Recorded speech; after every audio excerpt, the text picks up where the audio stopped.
Hello my friends and welcome back. Thank you very much for being with me again today. Well, let me tell you what the Ukrainians were able to do. And what did they do? They killed about 200 elite Russian soldiers. Can you believe that? You can? Okay. I know you can't, but nevertheless, let's go and read this article and find out how they succeeded in doing so. This article comes from Fox News from today, August 26, 2022. Ukraine claims 200 elite Russian soldiers killed in base strike in Luhansk. I have a question, sir. Yes. You said that the Russians do not have elite forces anymore, but mercenaries, they have those guys with, what's his name, Chechen leader, and then they have some forces over there, and Wagner group, and that's about it.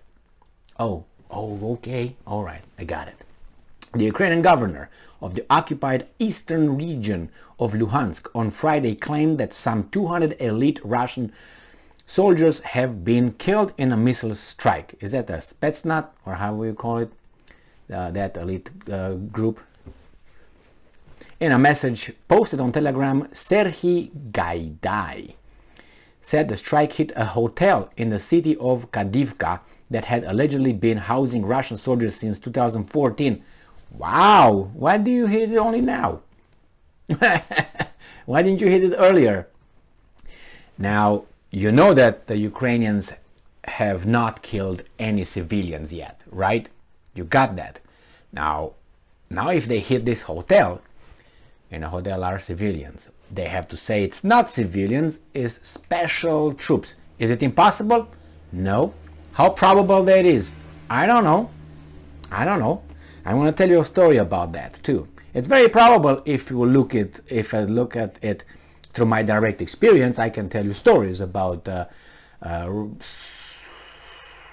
Soviet troops, the same, being housed in Romanian hotels in Moldova, Romanian Moldova. I will tell you that story, but let's see. All right, in a message posted that they were over there since 2014 and they hit them only now. Why? Because only now they have the ability? Okay, I gave them the answer. All right, let's, I'm quoting this guy here. In the temporary occupied Kadivka, Luhansk region, Ukrainian soldiers destroyed a Russian army base which they had set up in the Donbass hotel. He said in a message translated by Pravda, and I'm quoting again, 200 elite military airborne troops of the Russian Federation were killed. Yeah! Think so? All right. Fox News Digital could not immediately the defense ministry to confirm the strike, and probably could not immediately contact or whatever, or the defense ministry to confirm the strike, and the event was not mentioned in the ministry's daily operational update. So the guy must be The announcement comes one day after Russian President Vladimir Putin signed a decree to expand Russia's ranks by adding another 137,000 soldiers to its military. Well, it's the whole thing is not for Ukraine, so weasels hold it. So the Pentagon earlier this month said Russia has taken heavy casualties as it entered its 6 months of war in Ukraine, with as many as 80,000 Russian soldiers having been injured or killed in the fighting. Okay, but I have Colonel McGregor, US retired colonel, who said that according to his estimates or information, there are about 60,000 Ukrainian killed and about 80 or 90,000 wounded, hurt. So thank you for the information, Pentagon. So it says here, the Ukrainian-Russian forces remain largely stalled, with Western defense officials noting that Russia has made minimal advances in the recent weeks as Ukrainian troops launch counteroffensive in Kharkiv, Donetsk, Zaporozhye and Kherson, tracing the 1,500-mile-long front line. I read an article today, I made a video on it, that I can remember her name, Varashchuk, a spokesperson for the whatever ministry over there, she said that evacuation, mandatory evacuation from Kharkiv, Zaporozhye and Kherson right now for the winter. Get up out of there, go home towards the Poland, go to Poland. That's what she said. And I looked on the map and it's like this. I said no Donbass, no Donetsk, because from Donetsk was already done in July. So in July she said evacuation. That means the Russians are coming, not Santa Claus, okay, or with the dwarfs or something. So they said get out. And now they say, wait a second, go to Kharkiv, which is north, Zaporozhye southern, and Kherson, and then you go to, it was Mykolaiv as well. So it was three. It was I think it was Kherson, Zaporozhye, and Mykolaiv. And now they say that that's a counterattack. Is that why you take them out? Because you're going to counterattack? Is that what you do? Minimal advances. I think it's maximum advance over there.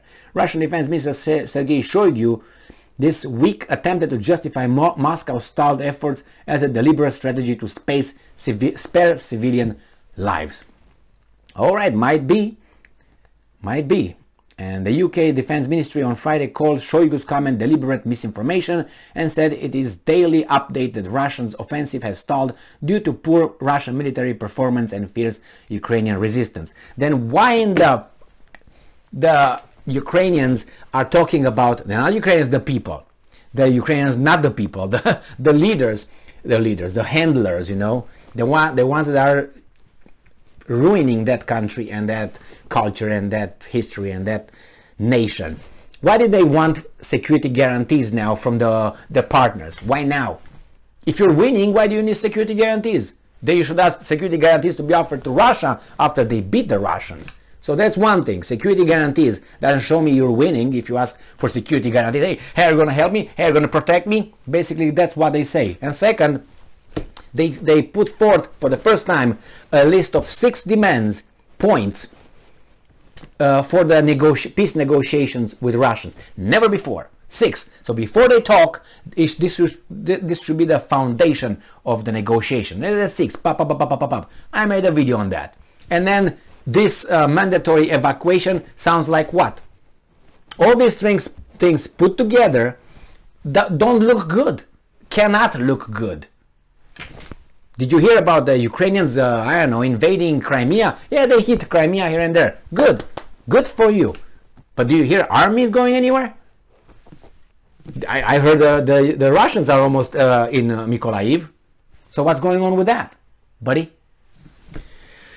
Yeah, misinformation, correct. Disinformation, correct. They do all that. Both of them.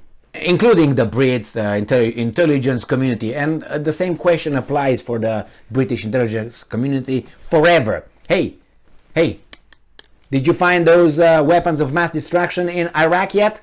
No? Then zip it. The same with CIA and intelligence communities. Thank you very much for being with me again today. Stay strong, stay smart, look for the truth, and be just.